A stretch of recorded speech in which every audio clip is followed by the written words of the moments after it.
Now, I want you to imagine a setting. You are a poor, frail boy in New York City in the 1940s, and you live with your mother, and you live in a small basement apartment.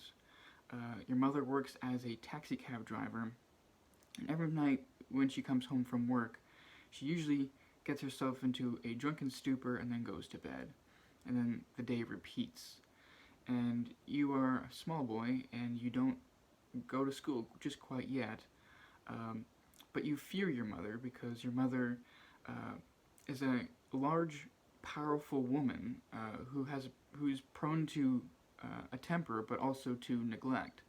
So you are, in a sense, having to raise yourself. And what kind of person do you think you would become when you grow up if you were in this situation? What kind of life would you be fitted to have, to live?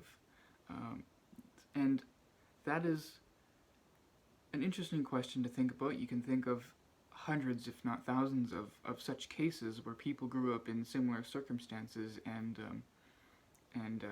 became all kinds of things that are sad to think about because that's not exactly a positive upbringing, something that would encourage you to grow up into something something honorable or meaningful.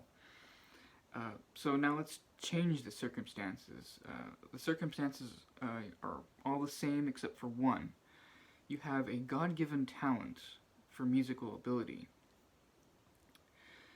And that is the beginning premise, basically, of this novel, Body and Soul by Frank Conroy.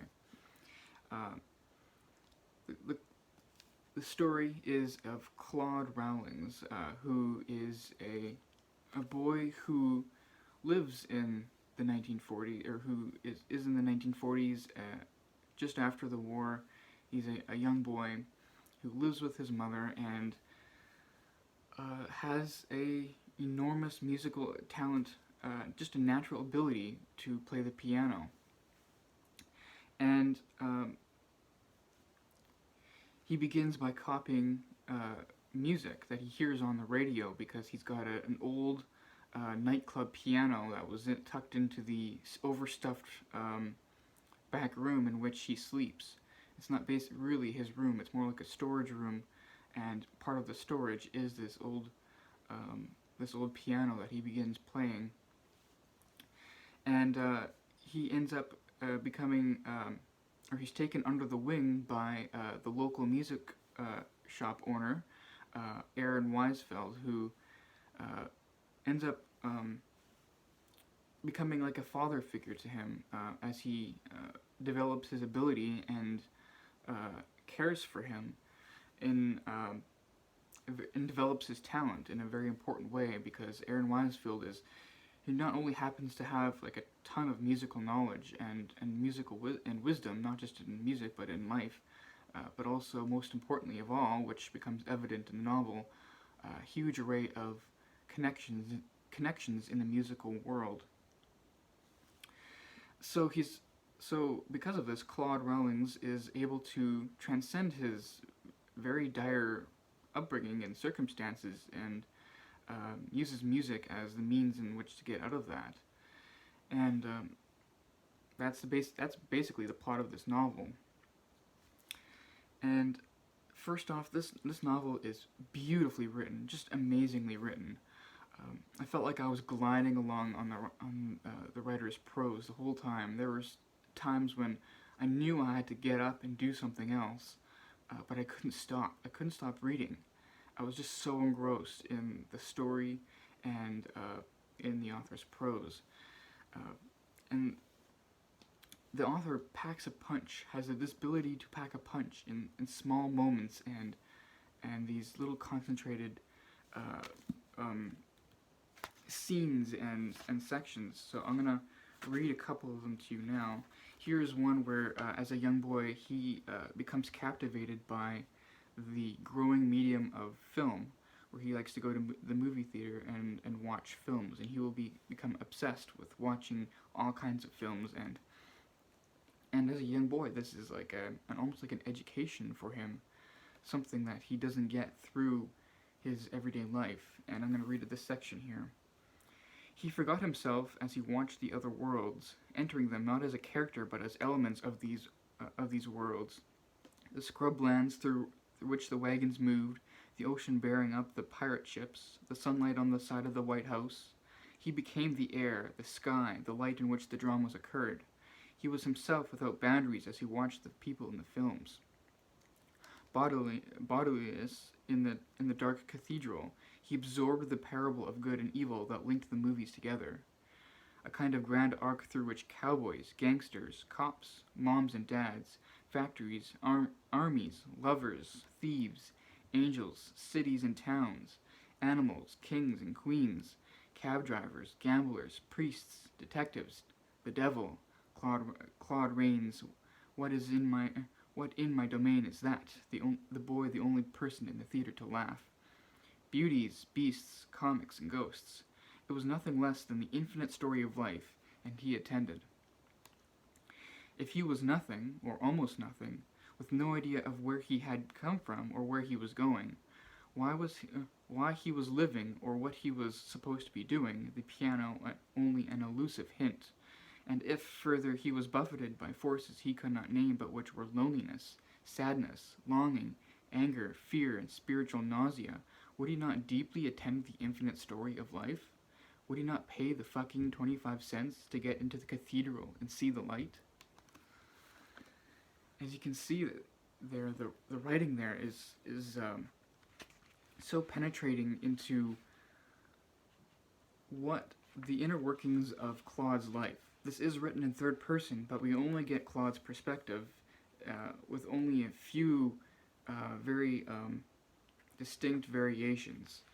And I want to read another scene that gives off a very different feel. It's a scene not so much like reflecting on Claude's life and things that he does not understand about himself and about which we as readers we come to see, or we get to see that side of him that even Claude himself doesn't see.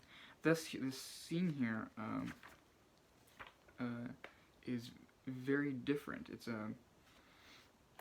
a very different kind of scene, but it's a kind that permeates throughout this novel. So he is at a party as a young man with his wife, and it's very much like one of those. And the party isn't going well, but it's very much one of those parties, not like an elegant, like upper class party, but it is in a fashionable house. So they do have expensive stuff around, including a very nice piano that no one ever plays. And the party isn't going very well. The boys are being very rowdy, and no one has been really greeting the hostess, and she's devastated, who's a close friend of Claude's wife here. So after Claude has been talking with the bartender and had a few drinks that have kind of got him going, this is what ends up happening. The phonograph hissed emptily. He picked it up with both arms and lowered it on the floor. He opened the top of the Steinway to the second position and swung up the stick. At the keyboard, he played a series of barely audible fifths and sat down at the bench. The instrument was in good tune with a heavy action. He thought for a moment, extended his arms, and played the last section of Rhapsody in Blue. The piano had a big tone, and the notes tightly focused from the hardness of the hammer felts. When Claude leaned into the fortes, the entire ballroom was filled with sound. People began to drift towards him. He was determined to be as flashy as possible, and to play loud enough for the sound to bounce off the French doors in the direction of the boathouse. When he finished the Gershwin, he launched without pause into James P. Johnson's Carolina Shout, tearing off the left-hand stride leaps at a dangerously quick tempo. He could feel energy radiating in all directions, as if the piano had become incandescent. More people moved towards him, and he was dimly aware of people coming in from outside. He played Ripples of the Nile, an old stride barn burner by Lucky Roberts he'd first heard as a child when Al's friend Mr. Oliver had played it in the Park Avenue basement. The texture of the keys began to change very slightly as the dry ivory absorbed the sweat from his fingertips. Now, in the grip of a reckless exhilaration, he embraced every stride tune he could think of, keeping up the pulse, playing through mistakes as if they'd never happened, faking bridges when he had to, his hands flying, his body moving like a warm-oiled machine. He became aware that people were dancing, and he began blending Art Tatum into Fats Waller and Jelly Roll Morton in a continuous avalanche of jazz. He rocked back and forth. And poured it on, his mind now empty of everything but music. He felt he could play forever, but the sweat got into his eyes, and he stopped after an elaborate up-tempo arrangement of Is You Is or Is You Ain't My Baby. The entire room, crowded now with 40 or 50 people, burst into applause and whistles and shouts. More and more, they cried, and Claude waved acknowledgement with one arm while trying to clear his eyes with the other.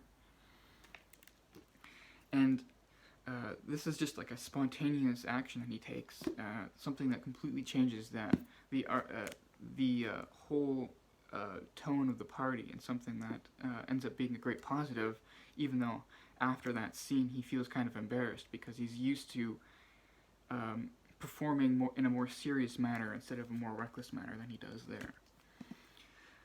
But I think you can tell from even those two passages that I just read just how amazingly well written this book is, even when he's performing or the slow moments when he's going through life. It's a moment full of the contrast between his upbringing and the places where he's striving to go, and it's very well done. And that brings me to the plot of this novel. The plot of this novel is, there isn't much of a plot or a strong plot that holds it together. Even though we only do get Claude's upbringing up to his mid-20s, we don't go beyond that, except for a few hints here and there.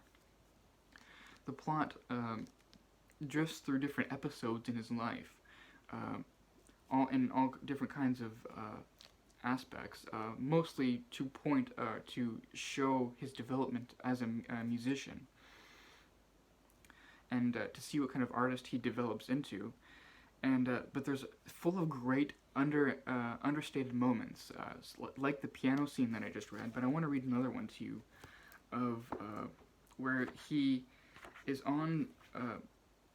with a world famous violinist who is a world famous violinist from Europe, from Italy, and he was touring in America, doing all kinds of shows, when his usual pianist broke his arm, and so he has to recruit Claude as an emergency backup, or as an emergency replacement.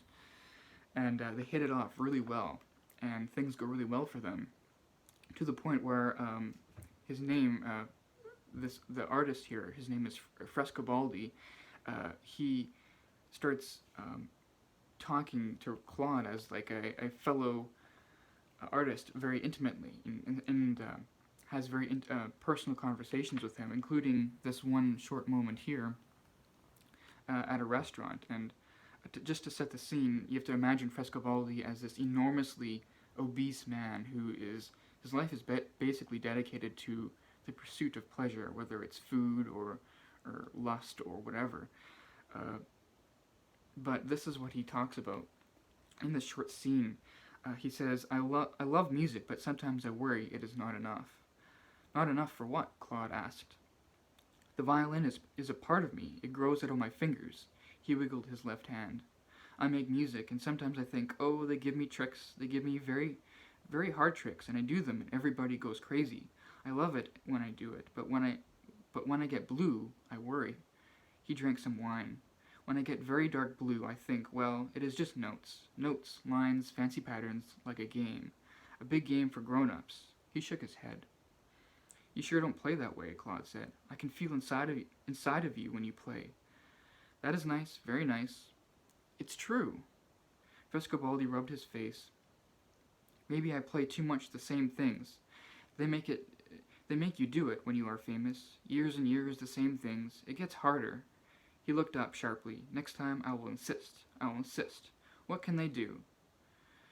That sounds like a good idea, Claude spoke softly, aware of the oddness of the situation, himself appearing to give any advice at all to this great man, and yet deeply flattered by the intimacy. And it's just moments like these that just little sparks out of this continue rolling through Claude's life as he develops into this great artist, and it's something. It's just so readable, so compelling that that you don't ever want to stop reading. Like as you can see there, Frescobaldi, he's a great character, and this book is full of all kinds of great characters. Claude himself, the main character, he is of course someone you want to root for. But when it comes to the major secondary characters like Aaron Weisfeld, his mentor, he's an amazing character too. We don't even learn much about him until the very end of the novel, where we see a completely different picture of him, and it's only because we see it through the eyes of a close friend of his that Claude talks to. So this is Claude talking. Here's another scene. Claude is talking to a close friend of Aaron Weisfeld's, and the friend says,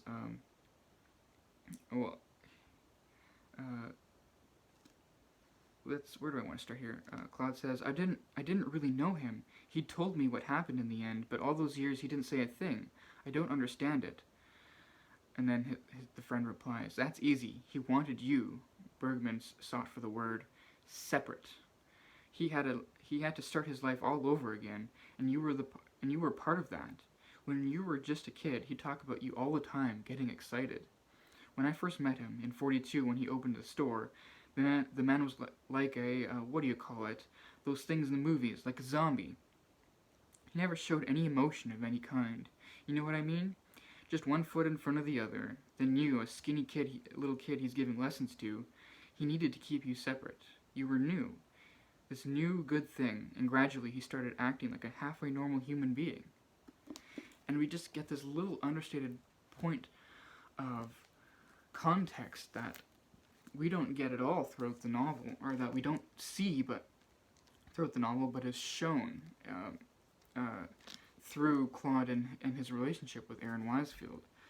And it's developed so well. And another character is Claude's mother, Emma. She is a very pitiable figure, an antagonistic figure in the very beginning.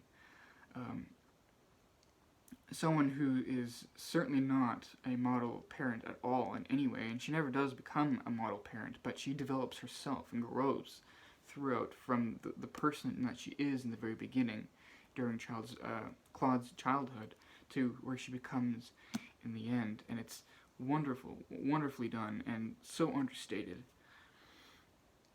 And it's not a tragedy either, because there's this wonderful positive momentum that just flows throughout the book. Claude is struggling through very realistic life struggles as a young boy, with his background, and then contrasted with his musical ability, which takes him out of that background. And he's so ordinary, and I guess relatable is the word, because Claude, we only end off with Claude in his mid-20s, which is what the age that I'm at, and maybe I related to, on that level too. But Claude also has this self-awareness to him about his own musical ability in life, and I want to read this section here too that shows that, where he's thinking of this contrast between his upbringing and his musical ability and where that's taking him. So I'll read this quote here. With the possible exception of Weisfeld, no one knew that music had saved him, allowed him, as it were, to squeak through. Cadbury graduate or no, he knew that, thus far, without music he was nothing. Without music he would be that vague, weak child again, as insubstantial as a wisp of smoke. Sometimes playing chamber music in the drawing room or accompanying a singer in a hotel ballroom, he felt like an imposter. He knew he was a good player, and yet at some deeper level he was amazed to be getting away with it. So you can see he's not always comfortable with his own musical ability and what that means for him. And an important thing to say about this novel is that though it is full of music, it is suffused with music and musical description and musical conversations. You don't need to know anything technical about music to understand or enjoy this novel, because I don't know anything about musical notation or musical tone or whatever, and I just adore this. I ate this book up. And it's very much in contrast to another book that I read a number of years ago. It was Thomas Mann's Dr. Faustus, which is about a musical composer who sort of makes this deal with the devil, in which he has a certain amount of years. I think it's like 24 years or something of musical genius, in which he makes it in the world as this composer. And Thomas Mann it seems like he almost forgets that he's writing for an audience, like a general audience, because his musical descriptions in there can be so dense that, and they can be so long-winded that I had a very hard time understanding a lot of the musical talk in that book. And that is very different from this book. This book, even the times when Claude is talking deeply about music, with, say, a mentor of his or one of his many musical teachers, the book just pulls you along, that you understand, you get the gist of what they're talking about, even if you don't understand the specific musical talk. And I think that's just brilliantly done. And I want to end off my discussion with this novel with two things. One is something I appreciated, and one was something that my largest criticism of this book. So the thing I appreciated is that this book shows that having talent is just not enough. You can have all the talent in the world, but if you don't have the dedication or the hard work, you're not going to get anywhere, or you're not going to get to where you can become. And the thing with Claude and his musical ability is that he is, from an early age, thoroughly dedicated to becoming the best he can as a pianist, and for him it's a matter of utmost importance, because it determines who he is, the kind of person that he becomes. So he has this enormous amount of talent, but things don't just come super easy for him. He needs to study, he needs to practice, and he needs all kinds of different mentorship throughout the way, not just from Aaron Weisfeld, but also from other piano teachers too. And his talent gets cultivated through that. And there's especially a point during his high school years where he's going to a top-notch school on scholarships. So then there's a heavy pressure on him to get really good grades so that he can get into a good college. And so then him and Aaron Weisfeld, they come up with a schedule for him. You know, he's going to get up at 5:30 every morning. He's going to practice piano for like 3 or 4 hours. He's going to go to school. Then he's going to, after school, he's going to spend a certain amount of time studying for each of his classes, preparing his homework or doing his homework, whatever. And then after that, he does more piano practice, or maybe he does musical practice, like with notes and stuff, not just playing on the piano the whole time. And then he goes to bed and repeats, and he has a very strict structure to his day in order to develop his own abilities and also to prepare himself for university. And it's something that I think is understated, because people think that with genius, or if someone has this genius for something, then everything just comes naturally for him. And that's not quite the case, because we see, for example, another character in this book, this boy named Peter, who's younger than Claude, who plays the violin, and Claude is just astonished that that Peter, who's been playing the violin for ever since he was a very young boy, he has no musical uh, ability to hear. Like, he has no hearing or no passion or no joy in this playing the violin. He only plays violin because his parents have money, and they force him to play the violin because it has a certain status to it. And so Peter can technically play quite well, but Claude can hear that he doesn't have the inner workings of what makes a good artist. He only has the ability to study, read the notes, and play, but he doesn't have any of the joy or the dedication or the meaning behind it. Or Claude, the meaning that music has for him is everything for him. It's everything. It builds up his entire life. And there's times when he goes without it, where his life spirals out of control, and then when he gets back into music, then his life kind of orients itself again. And then we get to the last part, which is the main criticism, which is a criticism that the novel itself acknowledges. And the criticism is that Claude has an enormous amount of luck, just enormous amounts of luck, just piles of luck, just everywhere, around every corner, or not every corner, but at almost every major point in Claude's life, something goes his way. And it shouldn't have, or it couldn't have, or it was chance, or something. Something goes his way. And that is shown best by reading the last section of quotes that I wanted to read, or last quote that I wanted to read. It's when he's talking to one of his mentors, his piano mentors, who points this out to him in a conversation here. And his name is Fredericks, and he says, "I'm struck by the fact that so much has been given you." Claude raised his eyebrows in surprise. Fredericks started counting on his fingers. First, the essential musical gift, God-given, if you will. I remember, as a child, how strange it felt in many ways, and I'm sure you felt the same. He folded a second finger. Wisefield, teaching you for 25 cents a week for his own reasons. A third finger, the maestro's generosity, and his gift of the Baschten, which is a piano. Fourth finger, leading into lessons with me, the most expensive piano teacher in the world, probably. And I forgot to mention Wisefield giving you the basement studio. A fifth finger, your big break with Frescobaldi, which might have felt like sheer luck. My scholarships to 2 good schools, Claude said. 2 good schools, Claude said. The complete accidental but fortuitous fact that your college girlfriend, whom you subsequently married, is a multimillionaire, well able to subsidize your musical activities. I agree, Claude said. These things and other things have been given to me. I am and always will be grateful. I know that, Claude. It's one of the most charming things about you. A lesser man would resent it. Good Lord, no. It's only human nature, but never mind, I know you won't. The point is, it may have affected you in other ways. Are you superstitious, for instance?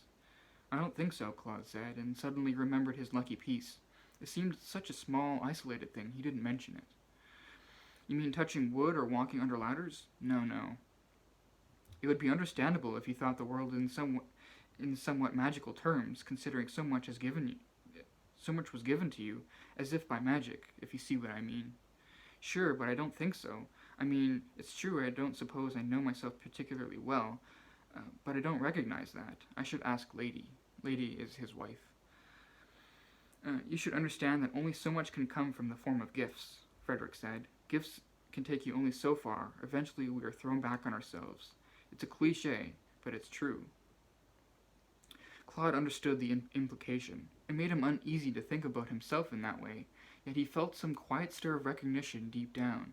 There was even a distant flash of excitement, as for a split second he sensed the vague possibility of transcending the circumstances of his life, of gaining a new kind of freedom. Was he strong enough? He wondered. And the things that that Fredericks listed there are only about 1/3 of the lucky things that happened to him in this book. But even with all the lucky things, because Claude is such a great character, and because the author makes it so realistic, that you don't you don't it doesn't bother you in any way, and it's just so amazingly well done. So I strongly do recommend this book. It is very good. If you're looking for a good read, I do recommend this book, and I'll leave it there. Thank you.